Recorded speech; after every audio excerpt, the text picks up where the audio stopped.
Assalamualaikum Bunda dan Ayah di channel Cerita Rakyat. Setiap kehidupan pasti ada cobaan.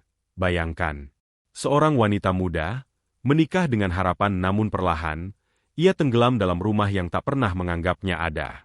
Ia dimarahi, diperintah, dipandang rendah, bahkan oleh orang yang seharusnya melindungi. Hari-harinya sunyi, sampai akhirnya ia memilih pergi, tanpa pamit, membawa luka dan anak yang masih memanggil, "Ayah," dalam tangis. Apa yang membuat seorang istri memilih meninggalkan segalanya? Apa yang sebenarnya terjadi di balik rumah itu? Namun sebelumnya bagi yang beragama Islam saya sarankan untuk menuliskan sholawat Nabi Muhammad, agar kelak sholawat ini menjadi saksi untuk mendapat syafaat di akhirat. Like dan subscribe ke channel ini sangat membantu memberi rasa bersyukur dalam hidup. Menikah adalah harapan baru.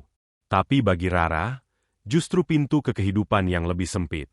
Ia tak hanya menikah dengan Arif, lelaki pujaannya, tapi juga dengan sosok lain yang lebih dominan.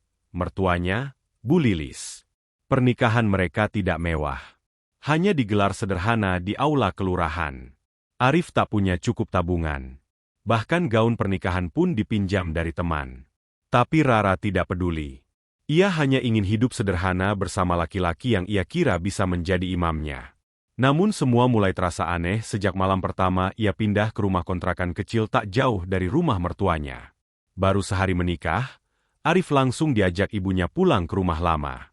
"Mami bikin opor kesukaanmu. Ayo sarapan di rumah," ajak Bu Lilis lewat telepon pagi itu. Rara masih tidur. Tapi Arif diam-diam pergi. Ia baru pulang siang hari, tanpa rasa bersalah. Hari demi hari, Rara semakin sadar rumah tangga ini tak hanya tentang suami istri, tapi tentang seberapa kuat ia menghadapi mertua yang ikut mengatur semuanya. Bahkan soal spray dan warna gorden. Yang membuat segalanya makin berat adalah ekonomi keluarga mereka yang terseok-seok. Arif hanya bekerja serabutan di toko pamannya. Rara sesekali membantu menjahit, sekadar untuk membeli beras. Namun setiap kali arisan keluarga, sindiran itu datang lagi. Pedas dan menusuk. "Kamu nggak malu, Rara? Bawa kue kayak gini buat arisan? Nenekku aja bisa bikin lebih enak," cibir adik iparnya. Rara hanya diam. Tapi diamnya menyimpan luka yang mengendap dalam dada. Belum cukup sampai di situ, acara keluarga berikutnya membuat hatinya nyaris patah. Saat semua duduk santai, ia diminta mencuci piring dan memotong buah. Namanya juga menantu baru. "Ya harus belajar kerja," kata Bu Lilis, terdengar keras di tengah tawa keluarga besar. Rara berdiri sendiri di dapur, dengan tangan yang terus bergerak dan mata yang nyaris basah. Di ruang tamu, suaminya hanya tertawa. Tak membela, tak menyapa. Malam itu, Rara tak bisa tidur. Ia hanya menatap langit-langit rumah sambil berbisik pelan. "Ya Allah, aku kuatkan demi anak nanti. Tapi sampai kapan aku bisa begini?" Malam demi malam, Rara semakin terbiasa makan sendiri. Kadang hanya dengan tempe goreng, kadang mie instan. Arif sering makan di rumah ibunya. Katanya, lauknya lebih enak. Tapi Rara tahu, bukan soal lauk, tapi soal ikatan yang tak bisa dipisahkan antara anak dan ibunya. Pernah suatu sore, Rara menata rumah dengan susah payah. Ia lap lantai, cuci tirai, bahkan mengganti letak meja agar terlihat lebih luas. Namun saat Bu Lilis datang menjenguk, reaksinya bukan pujian. "Aduh, rumah kok malah makin sempit ya? Ini kursi digeser ke sini siapa suruh?" katanya sambil mengangkat alis. Arif hanya mengangguk. "Iya, Mi. Nanti aku suruh Rara balikin lagi." Saat itu dada Rara terasa sesak. Ia baru saja menghabiskan seharian menyeka keringat, berharap rumah kecil mereka terasa nyaman. Tapi semuanya runtuh hanya dengan satu kalimat dari mertua. Bulan berikutnya, Rara hamil. Kabar itu seharusnya jadi kebahagiaan besar. Tapi bukan untuk Bu Lilis. Ia hanya tersenyum kecut dan berkata, "Kalian bisa ngasih makan anak, Rara? Hidup aja masih numpang." Sejak itu, Rara menyimpan semuanya sendiri. Ia ke bidan sendirian. Mual sendiri. Mencari vitamin dengan uang sisa belanja. Arif masih terlalu sibuk memenuhi panggilan ibunya setiap pagi dan malam. Rara mulai berpikir, apakah ini yang dimaksud surga dalam pernikahan? Ataukah justru ini awal dari ujian tak berujung? Suatu hari Minggu, keluarga besar Arif berkumpul di rumah Bu Lilis. Semua anak dan menantu hadir. Makanan berjejer di meja. Tapi Rara disuruh duduk di dapur, menyiapkan piring dan minuman. Perutnya yang membesar tak menjadi alasan. Ketika Rara menghidangkan teh, tanpa sengaja ia menjatuhkan satu gelas. Airnya tumpah ke lantai. Semua mata langsung menatap. Dan Bu Lilis pun meledak. Aduh, dasar nggak becus. Gini amat nasib Arif. Menikah sama perempuan dari kampung. Kerjaannya cuma nyusahin. Hening. Tak ada yang membela. Bahkan Arif hanya menunduk. Rara berdiri membeku. Tangan gemetaran. Tapi ia tidak menangis. Ia hanya membungkuk perlahan, membersihkan air tumpah, lalu kembali ke dapur dengan napas pendek-pendek. Ia sadar, ia bukan bagian dari keluarga ini. Ia hanya numpang lewat. Malam harinya, Rara tak banyak bicara. Ia berbaring di atas tikar. Di sebelahnya, Arif tetap sibuk dengan ponsel. Tak peduli dengan istri yang sudah mulai menyusut dari dalam. Suatu malam, setelah semua beban hari itu tak bisa lagi ia tahan, Rara bangun diam-diam. Ia duduk di ruang tamu, menatap gelap, lalu menengadahkan tangan. Dengan suara lirih ia berdoa. Ya Allah, kalau ini bagian dari rencana MU, maka kuatkan aku. Jangan biarkan anakku tumbuh dalam rumah tanpa kasih. Jangan biarkan aku hilang arah. Doa itu dibisikkan dalam isak kecil yang tak bersuara. Dan malam itu, langit tampak lebih berat, tapi juga lebih dekat. Sejak insiden teh tumpah di acara keluarga, Rara berubah. Ia tidak lagi menyapa duluan. Tidak banyak bicara. Tidak lagi tertawa saat Arif pulang. Ia tetap melayani, tetap memasak, tetap mencuci pakaian suaminya. Tapi semuanya seperti gerakan tanpa jiwa. Rara telah menjadi istri, tapi hatinya seperti bayangan yang mengambang di dalam rumah. Arif menyadari perubahan itu. Tapi seperti biasa, ia lebih memilih diam. Lebih mudah menenangkan ibunya daripada memahami istrinya sendiri. 3 bulan kemudian, Rara melahirkan. Seorang bayi laki-laki yang mungil, dengan mata bulat dan kulit bersih. Ia memberinya nama Rayyan. Di hari pertama kelahiran, Rara menatap mata anak itu dan berkata pelan, "Kamu hadiah dari Allah.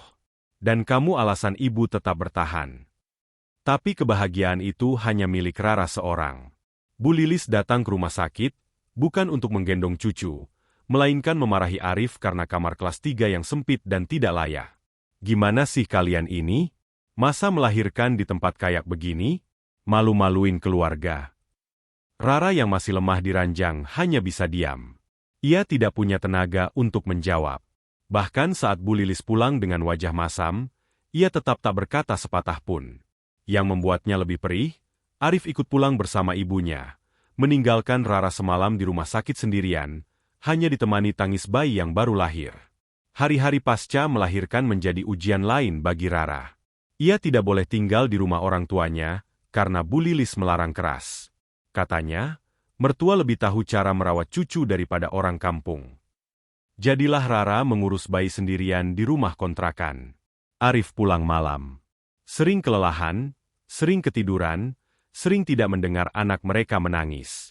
Suatu malam, Rayyan demam tinggi. Tubuhnya menggigil. Rara panik. Ia membalut anak itu dengan handuk hangat, mengompres dengan air, lalu mencoba menelepon Arif. Tapi tidak diangkat. Dengan sekuat tenaga, ia menggendong Rayyan ke puskesmas. Jaraknya 1 kilometer dari rumah. Hujan turun rintik-rintik. Rara berjalan cepat sambil memeluk anaknya erat-erat.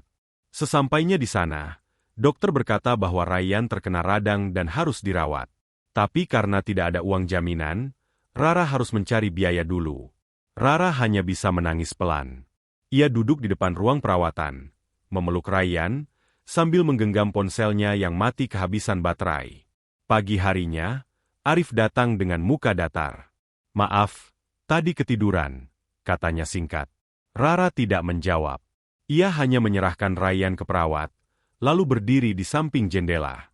Ia merasa rumah yang mereka bangun bukan lagi tempat pulang, tapi penjara yang menghisap perlahan semangatnya dari hari ke hari. Malam-malam selanjutnya, Rumah kontrakan itu benar-benar jadi rumah tanpa suara. Tak ada obrolan hangat. Tak ada tawa. Hanya suara kipas angin tua dan tangisan bayi. Rara menjalani semuanya dalam diam. Tapi di dalam hati, ia mulai menyimpan sesuatu yang tidak ia punya sebelumnya. Keberanian. Keberanian untuk bertanya, apakah ia pantas hidup begini selamanya? Ryan tumbuh sehat. Ia sudah bisa duduk, tertawa, dan mengenali suara ibunya. Tapi dalam senyum mungil anak itu, Rara menyembunyikan kesedihan yang makin dalam. Ia tersenyum saat menggendong Ryan, tapi menangis saat anak itu tidur. Sejak kembali dari puskesmas, Arif semakin sering pergi. Katanya lembur. Tapi Rara tahu, ia sering duduk berjam-jam di rumah ibunya. Makan, tidur siang, bahkan mencuci bajunya sendiri di sana. Rumah kontrakan hanya jadi tempat pulang saat malam, seperti numpang tidur. Rara merasa seperti hantu. Ada, tapi tak terlihat. Bernapas, tapi tak dianggap. Suatu hari, Rara nekat bertanya. Suaranya pelan, tapi nadanya serius. Mas, aku mau tanya, sebenarnya aku ini masih istrimu atau cuma pembantu di rumah ini? Arif mengernyit. Kamu ngomong apa sih? Aku capek kerja.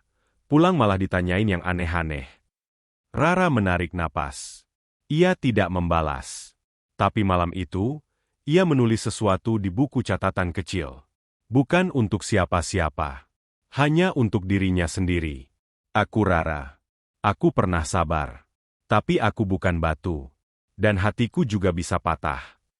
Bulan berganti, luka bertumpuk. Puncaknya terjadi di acara ulang tahun pernikahan kakak Arif. Semua keluarga berkumpul. Rara datang membawa Ryan.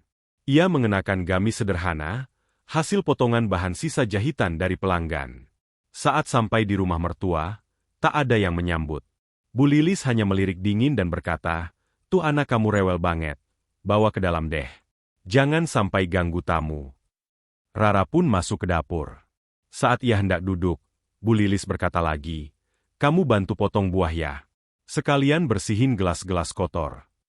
Tanpa banyak kata, Rara mengerjakan semua itu. Dengan tangan yang lelah dan hati yang remuk, ia membersihkan piring demi piring. Padahal ia baru sembuh dari demam. Di ruang tamu, ipar-iparnya tertawa. Arif duduk santai, mengobrol tentang bisnis dan mobil baru. Saat matanya bertemu mata Rara dari balik pintu dapur, Arif cepat-cepat mengalihkan pandangan. Ketika acara selesai, Bu Lilis mendekat. Ia berbisik pelan di telinga Rara. "Kamu tuh nggak usah sok kuat. Hidup kamu itu karena anak saya. Kalau bukan karena Arif, kamu masih di kampung cuci baju pakai tangan."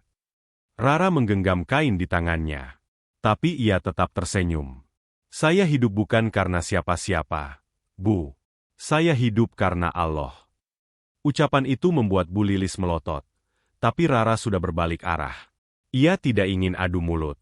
Ia hanya ingin pulang. Malam itu, ia kembali menulis di catatannya.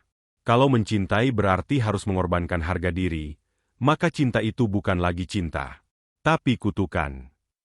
Hari-hari selanjutnya, Rara memutuskan untuk berhenti berharap. Ia tidak lagi meminta perhatian Arif. Tidak lagi mencoba akrab dengan keluarga suaminya. Ia menjalani perannya sebagai ibu. Bangun pagi, memasak, mencuci, menggendong Ryan, dan menjahit hingga malam. Tapi dalam diamnya, hatinya sudah tidak lagi utuh. Ia mulai menabung diam-diam dari uang jahitan. Ia mulai belajar bisnis online dari ponsel bekasnya. Ia mulai menyusun jalan keluar. Perlahan, tapi pasti. Dan setiap malam, sebelum tidur, ia memeluk Ryan sambil berbisik. "Nak, kalau suatu hari ibu pergi, itu bukan karena ibu menyerah. Tapi karena ibu ingin kamu tumbuh dalam cinta, bukan dalam luka." Rara tidak tahu kemana arah hidupnya. Tapi satu hal ia tahu pasti. Cintanya sudah tak lagi sama. Hari itu, langit kota mendung. Angin berhembus pelan, membawa udara yang ganjil. Rara sedang menjemur pakaian saat sebuah motor berhenti di depan rumah kontrakan. Bu Lilis turun dari boncengan, membawa 2 kantong besar. Dengan suara tinggi, ia berseru dari pagar, "Rara, cepat bantu angkatin ini. Berat." Rara mengusap tangannya dengan handuk kecil. Ia berjalan pelan dan membukakan pagar, lalu menerima kantong-kantong belanjaan dari tangan mertuanya. Tanpa terima kasih, tanpa senyum. Hanya perintah dan pandangan penuh kritik. Saat masuk ke dalam, Bu Lilis melihat lantai rumah yang masih basah. Kamu dari tadi cuma ngepel? Udah jam 10 loh. Lantai belum kering? Ini rumah atau sawah? Rara menunduk. Tadi Ryan muntah. Bu. Saya bersihkan dulu sebelum jemur baju. Tapi ya jangan sampai lantai becek begini. Orang tua Arif aja mau datang. Masa rumah kayak begini disuguhin? Rara membeku. Ia baru tahu akan ada tamu. Arif tak pernah bilang. Dan benar saja, tak lama kemudian, datanglah dua orang sepupu Arif bersama istri dan anak-anak mereka. Semua berpakaian rapi, membawa kotak kue mahal. Rara yang belum sempat mandi harus menyuguhkan minuman dan makanan seadanya. Di tengah tawa dan obrolan mereka, Ryan menangis di kamar. Mungkin lapar, mungkin kepanasan. Rara buru-buru bangkit dari dapur, ingin menyusui anaknya. Tapi langkahnya terhenti ketika Bu Lilis menahannya. Biarin aja bentar. Kamu tuh harus ngerti etika. Tamu lebih penting. Rara hanya menatapnya. Diam. Tapi kali ini tatapannya tidak kosong. Ada batas yang mulai ditarik dari matanya. Malam harinya, Arif pulang lebih awal. Rara sedang memandikan Ryan di kamar mandi. Airnya dingin, tapi anak itu tetap tertawa dalam pelukan ibunya. Saat Rara keluar sambil menggendong Ryan, ia melihat Arif duduk di sofa. Lelaki itu membuka sepatu tanpa berkata apa-apa. Tidak menanyakan kabar. Tidak bertanya soal anak. Hanya memainkan ponsel seperti biasa. Rara duduk di sisi lain ruangan. Hening. Sampai akhirnya, ia berkata pelan, "Mas, boleh aku tanya satu hal?" Arif menoleh setengah hati. "Apa lagi?" "Kalau aku pergi, kamu bakal nyari aku." Arif mengerutkan dahi. "Pergi kemana?" Rara menunduk. "Ke tempat yang lebih tenang." Arif tertawa singkat.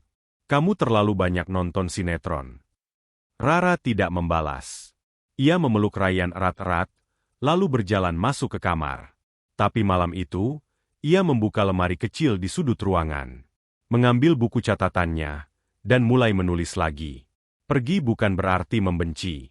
Tapi kadang, pergi adalah bentuk mencintai diri sendiri yang paling jujur. Hari-hari setelah itu, Rara lebih banyak diam. Ia menyelesaikan semua jahitan klien dengan cepat. Ia menyiapkan semua kebutuhan Ryan dengan rapi. Dan setiap malam, ia mulai mengemas satu persatu pakaian ke dalam tas kecil, tanpa suara. Ia tidak berniat kabur. Ia tidak ingin drama. Ia hanya sedang mempersiapkan pilihan terakhir, jika akhirnya tak ada satupun yang berubah. Dan pada suatu sore, ketika matahari tenggelam perlahan di balik jendela kontrakan yang pengap, Rara menatap langit dan berbisik. "Ya Allah, kalau memang jalanku bukan di sini, maka tolong bukakan jalan yang lain. Aku tak ingin membenci, tapi aku juga tak bisa terus mati pelan-pelan seperti ini." Pagi itu, hujan turun perlahan. Udara dingin menyusup lewat celah-celah jendela yang tak rapat. Ryan masih tertidur, memeluk boneka kecil berwarna coklat. Rara duduk di dekat jendela, memandangi tetesan air di kaca yang menetes perlahan seperti hatinya yang retah. Di atas meja, ada satu tas kecil yang sudah berisi pakaian Ryan, satu selimut tipis, dan amplop berisi sedikit uang hasil menjahit. Sudah 2 minggu Rara mempertimbangkan ini. Ia tidak ingin pergi dalam marah, apalagi dendam. Tapi ia juga tahu, semakin lama ia bertahan, dirinya makin hancur. Hatinya sudah nyaris tak bersuara. Perasaannya hanya tinggal sisa-sisa. Saat tengah membereskan dapur, suara motor terdengar di luar. Pintu dibuka dengan kasar. Arif masuk dalam keadaan basah karena hujan. Wajahnya kusut, nada bicaranya tinggi. "Kenapa pintu nggak dikunci? Aku manggil-manggil dari luar." Rara hanya menjawab pelan. Tadi sedang nyuci piring, belum sempat lihat ke depan. Arif menghela napas panjang, lalu duduk di kursi dan melepas sepatu. Ia tampak kesal, entah karena pekerjaan atau karena alasan lain. Tapi Rara tak bertanya. Ia sudah tahu semua yang ia lakukan akan tetap salah di mata Arif. Beberapa menit kemudian, Arif menoleh ke arah tas di atas meja. Itu tas siapa? Rara menjawab tanpa menghindar. Tas Rayyan. Aku sudah kemas sebagian barang. Arif berdiri. Maksud kamu apa? Mau kabur? Mau ninggalin aku? Rara memandang Arif untuk pertama kalinya malam itu. Lama.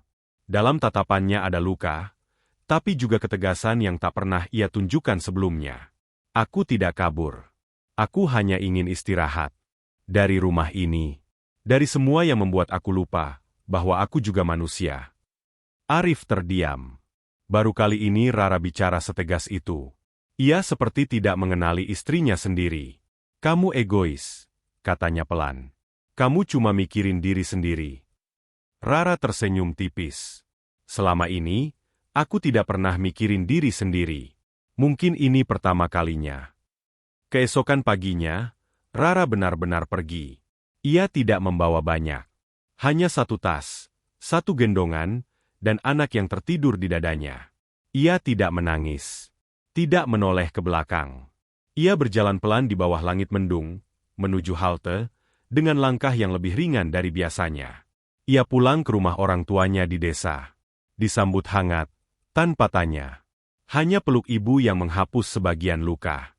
Di sana, ia mulai dari awal. Menjahit, membuat kue, bahkan membuka warung kecil di depan rumah. Orang-orang mulai mengenal Rara sebagai wanita kuat yang tak banyak bicara, tapi tulus bekerja. Rayyan tumbuh ceria. Ia tidak lagi sering menangis di malam hari. Wajahnya tenang, seperti menyerap cinta ibunya yang kini lebih bebas tersenyum. Arif menghubungi beberapa kali, tapi Rara belum siap menjawab. Ia tidak membenci Arif. Ia hanya sedang menyembuhkan dirinya sendiri. Dan di sebuah sore yang hening, Rara duduk di beranda rumah, memangku Rayyan yang tertidur di pelukannya. Ia menatap matahari yang perlahan tenggelam, lalu berkata lirih, "Aku bukan pergi karena benci. Tapi karena aku tidak ingin anakku tumbuh melihat ibunya dilukai, hari demi hari." 2 tahun telah berlalu. Rara kini hidup mandiri di desa. Warung kecilnya ramai pembeli. Jahitan dari pelanggan tak pernah putus. Ia bahkan dipercaya mengajar ibu-ibu muda cara membuat kue untuk tambahan penghasilan. Di antara kesibukannya, Rara selalu menyempatkan waktu untuk Rayyan. Menemaninya belajar, mendongeng sebelum tidur, dan memeluknya saat malam mulai dingin. Tidak ada suara keras di rumah kecil itu. Tidak ada bentakan. Hanya suara sendok, suara tawa anak, dan desahan lega dari seorang ibu yang dulu hampir kehilangan dirinya sendiri. Sementara itu, Arif tinggal sendiri di rumah kontrakan lama. Setelah ibunya meninggal karena sakit mendadak, hidup Arif seperti kosong. Adik-adiknya sibuk dengan keluarga masing-masing. Tak ada lagi yang mengurusnya. Tak ada lagi yang bisa ia perintah. Rumah itu hening. Terlalu hening untuk seseorang yang dulu merasa segalanya akan baik-baik saja. Pada suatu pagi yang cerah, ketika Rara sedang menyapu halaman, terdengar suara motor berhenti di depan pagar. Ia menoleh, dan untuk pertama kalinya dalam 2 tahun, ia melihat Arif berdiri di sana. Matanya cekung. Wajahnya kurus. Bajunya lusuh. Tapi sorot matanya seperti orang yang membawa segunung penyesalan. Rara membuka pagar perlahan. Tidak dengan marah. Tidak pula dengan hangat. Hanya dengan tenang. "Aku cuma mau lihat Rayyan," kata Arif pelan. Rara mengangguk. Rayyan ada di dalam. Main Lego. Arif berjalan pelan melewati teras. Ia duduk di bangku kayu depan rumah. Tak lama, Rayyan keluar. Bocah itu berdiri di depan ayahnya, memandangi wajah yang samar dalam ingatan. "Kamu ingat aku?" tanya Arif dengan suara parau. Rayyan mengangguk kecil, lalu duduk di pangkuan ibunya yang kini duduk di sebelah mereka. Tak ada pelukan. Tak ada tangis. Hanya keheningan yang bicara. Beberapa menit berlalu. Arif memecah hening dengan suara bergetar. "Rara, aku gagal jadi suami. Gagal jadi ayah.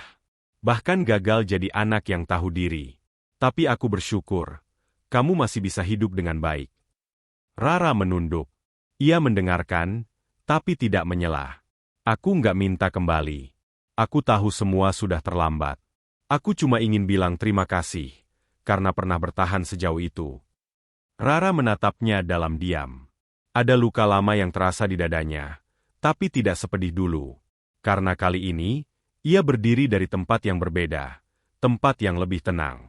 Sebelum pergi, Arif sempat menatap Rayyan sekali lagi. Maaf, Nak. Ayah nggak bisa jadi ayah yang baik. Tapi kalau kamu suatu hari mau tahu siapa aku, ibu kamu yang paling tahu jawabannya. Ia lalu berdiri, berjalan menuju motornya, dan pergi tanpa menoleh ke belakang.